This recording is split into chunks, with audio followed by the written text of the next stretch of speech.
हे व्हायरल झालेलं बीटचं सलाड तुम्हाला माहीतच असेल। अशी थोडीशी चुरचुरीत अशी फोडणी घातली ना की चव पण छान येते ह्या सलाडची आणि खायला पण खूप छान लागतं। बघू शकता अशी चुरचुरीत अशी फोडणी टाकून घ्यायची, चव एकदम डबल होते ह्या सलाडची। नमस्कार, सोनाली रेसिपी अँड टिप्समध्ये आपलं खूप खूप स्वागत आहे। बीट कधी पण घेताना घट्ट आणि मोठ्या आकाराचं घ्यायचं। छोट्या आकाराची बीट जास्त करून घ्यायची नाही, कारण मोठ्या आकाराच्या बीटमध्ये छान असं जास्त जीवनसत्व असतात। आता हे जे बीट आहे ते मी अगदी 2 मिनिटं वाफवून घेणार आहे।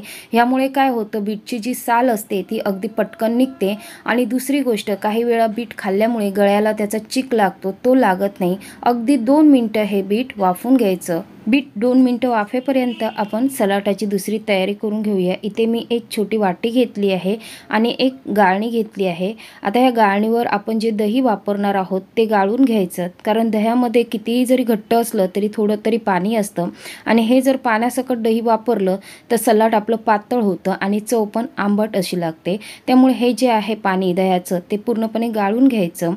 आपलं बीट वाफेपर्यंत हे पाणी पण गाळलं जातं। इथे बघाल तर माझं बीट पण छान असं वाफलं गेलं आहे। अगदी 2 मिनिटात हे नरम पडतं। जास्त नरम करून घ्यायचं नाही, जर जास्त तुम्ही नरम करून घेतलात तर सलाडची चव पण बिघडते आणि पोषण मूल्य पण इथे बीटचे कमी होऊन जातात। इथे बघा सुरी अशी टोचल्यानंतर अलगद ही जाते आहे। एवढंच आपल्याला बीट वाफून घ्यायचं आहे। इथे मी गॅस बंद करून घेतला आहे आणि हे जे बीट आहे ते अख्खंच वाफून घ्यायचं। कापून जर वाफून घेतला तर त्याचं जे पोषण मूल्य असतं ते कमी होऊन जातं।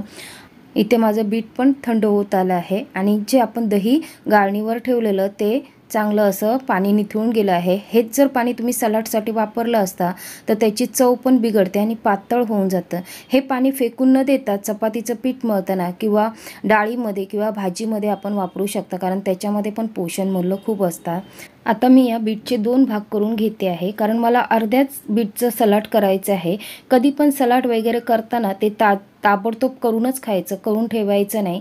इथे बघाल तर ह्याची साल पटकन निघते आहे। जर तुम्ही कच्चं इथे बीट वापरलात तर एक तर त्याचा रस पण जास्त येत जातो, खाताना घशाला पण चिकट लागतं किंवा घशाला असं चिकटल्यासारखं होतं आणि दुसरी गोष्ट याची सालं पण बघाल तर पटकन निघाली जातात 2 मिनिटं फक्त वाफवून घेतल्यामुळे आणि सलाड पण नरम होतं, खायला पण आपल्याला पचायला हलकं आणि खायला पण चवीला चांगलं लागतं।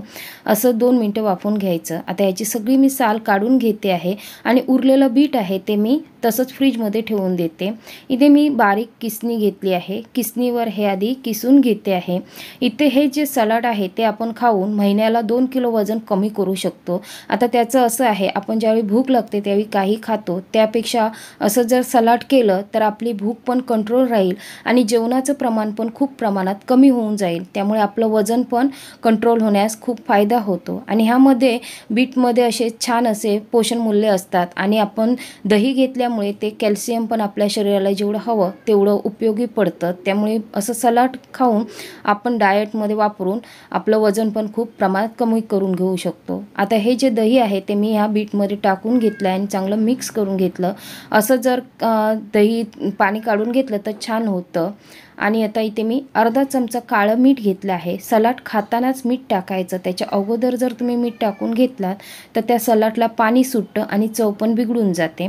इथे हे सलाड तुम्हाला नुसतंच खायचं असेल तर तुम्ही नुसतं खाल्लात तरी चालेल। आता इथे थोडीशी ह्या सलाडची चव वाढवण्यासाठी मी एक फोडणी टाकून घेणार आहे। तुम्हाला टाकायची असेल फोडणी तर टाका, नाही टाकला तरी चालेल। अगदी मी 1 चमचा तेल गरम करून घेतलं आहे, पाव चमचा मी जिरं आणि अगदी पाव चमचा हिंग टाकून घेते। त्यामुळे काय होतं, एक तर ह्याची चव पण वाढते आणि दुसरी गोष्ट म्हणजे काही जणांना नुसतं दही खाल्लं तर सर्दी खोकला होतो, त्यांना हे सलाड बाधत नाही।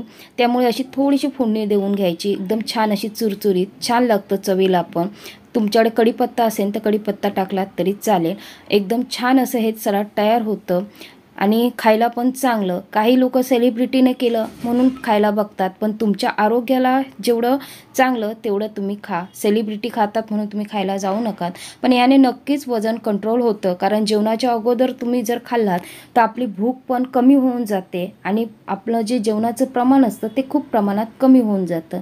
आता हे बीटचं सलाड तुम्हाला कसं वाटलं ते नक्की कमेंट करून सांगा। हा व्हिडिओ तुम्हाला आवडला तर लाईक करा, खूप जणांबरोबर शेअर करा आणि नवीन असाल तर सबस्क्राईब करायला विसरू नका. चला मग असेच वेगवेगळे रेसिपी मी अपलोड करत असते. हे सलाड करताना महत्त्वाची टिप्समध्ये सलाड करून तुम्ही कधीही फ्रीजमध्ये ठेवू नका. हे ताजंच करून खा, तर ते चवीला पण छान लागतं आणि त्याचे जे पोषण मूल्य असतात ते पण आपल्या शरीराला चांगले मिळतात. एखाद्या वेळेस लोह कमी झालं असेल किंवा रक्ताचं प्रमाण जर कमी झालं असेल तर बीटचा उपयोग करायला सांगतात. त्यावेळी असा तुम्ही जर बीटचा उपयोग करून तुम्ही सलाड खाल्लात तर नक्कीच तुम्हाला उपयोगी पडेल. चला तर पुन्हा भेटू अशाच एखाद्या नवीन रेसिपीमध्ये. तोपर्यंत खात राहा, मस्त राहा.